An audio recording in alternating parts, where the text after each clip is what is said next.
With me now and with Chris Gilmore is Cees Bruggemans, who is consulting economist at Avior Capital Markets, and he's got a quarterly report and an outlook for the South African economy. I've been through the document, Cees. Welcome to the show. Let's take the big picture where you say right at the beginning, very definitely, the world is not in crisis. Why do you say that? Because to be in crisis, you need shock all around. And what we find, in fact, I think that in regionally speaking, there is some shock. But in the greater picture, there are leading locomotives like the United States that continue to travel. Some parts are disappointing, if I think of Europe and Japan, but they're not in shock. And even the Chinese adjustment is exactly that. It is an adjustment from a higher growth rate to a lower growth rate, but not in the manner that I would describe as shocking. Where shock has occurred is those that are dependent on China, so the commodity producers. Some of the emerging markets that specialize in manufacturing and that specifically are suppliers to China, they are going through a major adjustment. But the world as such is not in crisis now. Chris? Just touching on China, and again, having read through the document, it makes it very clear why you say we're not in crisis. But if you look at China, Cees, I'm sure you're familiar with a thing called the Lewis turning point.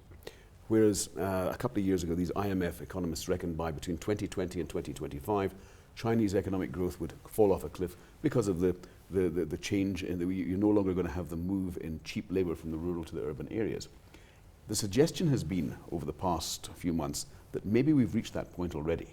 Now, if that's the case, would that inject perhaps a greater sense of urgency into the equation? There are certainly structural changes, but they have been underway for some time.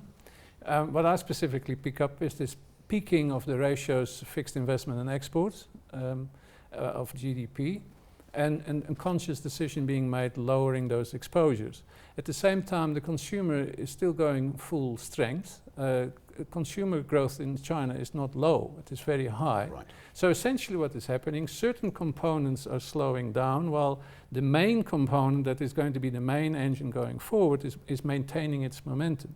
In the process then the overall growth level is coming down.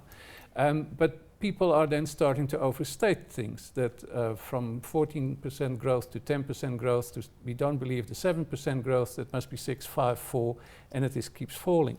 Right. While you get really large international players who say, no, it is still of the order of 7. If you see electricity generation and cement output falling, that specifically reflects the heavy industry, certain types of infrastructure activities that you would expect to be part of that adjustment. Right. On the consumer side, there's talk that's... So just pausing there, Cees, looking at those heavy industries, there is a measure, presumably, of electricity generation and usage and cement output. And also, let's take iron ore producers. Either Kumba is having to mine less ore or sending less of it to Saldanha Bay, and there are fewer ships taking it to China, or it's piling up in China. There must be measures to say, well, actually, the iron ore demand has dropped by 10% or 5%, or it hasn't dropped. Similarly, I mean, it's not the GDP that we're talking about, it's those measures that you've identified, isn't it? Yes, and the likes of Billiton and Rio Tinto have said, okay, what we thought was going to be the market, we have now scaled down somewhat. But they're still short of just 1 billion tons of steel a year. So there has been some adjustment in those expectations, and it's reflecting then that this kind of an adjustment. But you're not talking what you would normally encounter, for example, in a major recession, when you get that shock treatment and a major pullback and then very large drops in all indices that we simply are not seeing at all. Chris, what about this 4%, 7% Citi? What used to be Citibank came out earlier this week. They, a team of economists, growth is actually 4%. No wonder there's uncertainty if guys can't agree. And the range is, yes, you said others are saying, no, it's still 7%. I mean, that's a big range. It's not 0.2. Deutsche Bank New York sticks with 7%. And you say to yourself, okay, so not everybody's in the 4% boat and falling. But the fact that two reputable big teams of analysts can be so divergent. Look, it's interesting. If you go back a few years ago, there was a similar debate. In fact, people doubted whether it was at 10 or 11%. They thought it was lower than that. So, it's difficult to actually come to terms with what the Chinese authorities are actually saying, because, it is a command economy, and the emphasis here is the word command. What they say is going to happen, as far as they're concerned, is going to happen. Including on the stock market, which they try and instruct not to fall. They're learning. They learn by doing. As Christine Lagarde said, the Chinese are still learning about the markets. Yeah, exactly. So I think they're learning the hard way that don't ever try and take on the markets or the foreign exchange markets. I mean, Kristall's learned the hard way back in the 90s. So, they do have a lot of learning to do.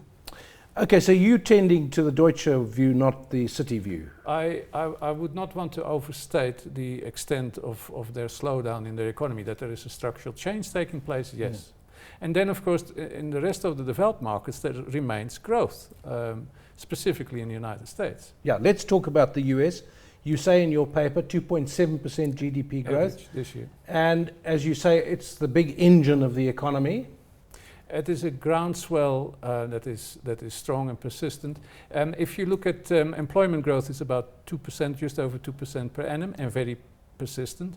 The wage growth is about 2.2%. When you add it together, you get nominal of the order of 4.2, 4.3.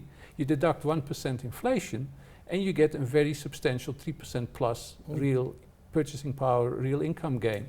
That is what is powering that economy, and it is doing it very steadily. It's been doing it now for a number of years. And there is no indication whatsoever that this process is slowing down. It supports a 17.5 million a year car market. The housing market is coming back. There's a persistence there, which is, I describe it as a groundswell that you cannot just turn around. Surely there should be more certainty developing now about these interest rates, because everyone talks about the uncertainty about the interest rate, no lack of clarity about the Chinese growth, but neither of these questions are shocks or surprises. We know they're there, and maybe that the markets have been volatile, but they're not shocks. They're not shocks, exactly. Excuse me. And it's reminiscent of what Ben Bernanke did a couple of years ago in terms of his tapering or not tapering. And the market knew it was going to happen, but it was just the uncertainty as to when it was going to happen. But I'd just like to put a point to Cees here as far as the US economy is concerned. And I think just to endorse your view, I think a lot of people write off the US. I was looking at the Population Reference Bureau figures the other day. By the year 2050, the biggest population in the world will be India, followed by China. Nigeria, number 3 at 440 million in a country the same size as Texas. And then number 4, the US with 400 million people. It's the only developed economy that I can think of that's actually got a growing population. So, even in the long term, this isn't a short-term phenomenon. The US is still a major engine for growth. Resilient, and then of course technology-wise, it remains an enormously vibrant place. Yeah. Let's talk about South Africa. You do focus on South Africa lower down in your report. Electricity constraints is one issue. Now, there are different views about this. A lot of renewable energy, solar and wind, is coming onto the network. We haven't had load shedding for a month. I don't know if that's good luck or good management, but we haven't. And there's a view that maybe the shortage is overstated and the effect on economic growth may not be as bad as we think, although there's certain sectors where companies are particularly vulnerable. Where do you sit, Cees? I mean, you've seen this come and go for some time. Yeah, what you're describing again is structural change. It is like the Chinese situation, just something different. And specifically when you go forward, if you add the years, then this structural change is very much coming into focus. But at the moment, Eskom is the generator, and its electricity generation is accelerating downwards at the moment. The graph actually looks very scary. The last 30, 40 days is not in that yet. The last data point was July. So without the load shedding now the last 40 days, it should come up again a bit. But is industry still being starved? Absolutely. So mining, heavy industry. And in fact, you have an effect producing another effect, which then has a spiral. So if companies are not producing or investing or switching on the machines, then you'll have less consumption because they don't want to take the chance. So of course consumption will drop. Income. Yeah. The income generator is not there to the same degree. Chris, Eskom? Yeah, and the small and medium enterprises, I think, are probably bearing the biggest brunt of all of this. Heavy industry, obviously, they can do certain things. They can put in big generators, which will help them at a cost. I mean, it's interesting if I look at the beginning of the year when people were moaning about the fact that ShopRite wasn't cutting its costs because of the lower fuel price. And I went to a presentation by Whitey Basani. He said, yeah, but don't forget that we have to put in a huge amount of extra energy and generators to keep the refrigeration going. So there's a cost element built in here. And so it's not just the availability or otherwise. There's a massive cost involved, at least in the short term. You also talk about government, Cees, in your report. I want to take you on here. You seem quite believing of government's claim, and the Finance Minister Nhlanhla Nene saying, we've got to look at the head count, we've got to get the government wage bill down. All the records and the history of the recent years suggest that's not going to happen, but you seem to suggest it will happen. Well, he wrote back to Parliament in response to a question, and he made these statements. What is different is that Brazil has just gone junk. We are talking about junk, and we hope that it stays away. And he is very much part of that process. He certainly doesn't want to be downgraded.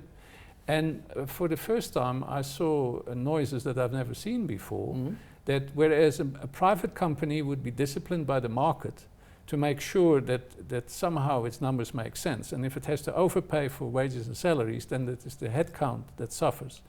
In the case of the government, it is not the market, it is the rating agencies that basically fulfill the same role. And the minister is quite upfront about it, that they are overpaying in terms of the 7% wage deal, and when you add the benefits, we get to over 11%. Also what they call notch inflation, where no one gets a salary increase, but everyone moves up one notch, so the expenditure is much greater. They take up more space in the budget, and what we're now hearing is then in that case, it is headcount that will make the adjustment. It is certain types of bonuses that will be looked at. It is already happening in the provinces, according to the minister. And where in previous years one would be very careful to believe these things, junk has its own discipline.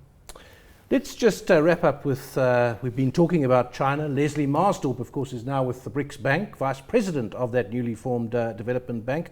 And with the WEF in China, we spoke to Leslie Marsdorp about that bank and where the progress is. Our role is to fuel the economic takeoff of emerging markets, specifically the BRICS countries. For now, we have only the 5 countries, Brazil, Russia, India, China, South Africa. Over time, this bank will develop into a institution that will embrace more members. But infrastructure, as you know, is a very critical ingredient of economic growth. And given the, if you like, a little bit of turbulence that we have seen in emerging markets, it's important that we take a more longer-term sort of view of the world, especially right now.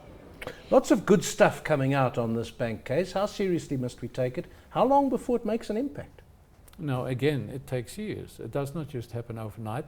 And then also, of course, we will be competing, and competing heavily for every dollar that bank is going to lend, because everybody else will be into that bank too. The Chinese will have their priorities, the Russians, the Brazilians, the Indians, and little old us too. So to hope that we will quickly and suddenly get large amounts out of that, that would be somewhat of a miracle. How is the weight that we're carrying there? You know, one person said we're punching above our weight. Well, maybe we're in a different boxing ring, actually, when you look at the size of China, for example, and the others. No, I take a different view. We represent Africa in that forum, and Africa is 1 billion plus. So this is Brazil, this is India, this is China.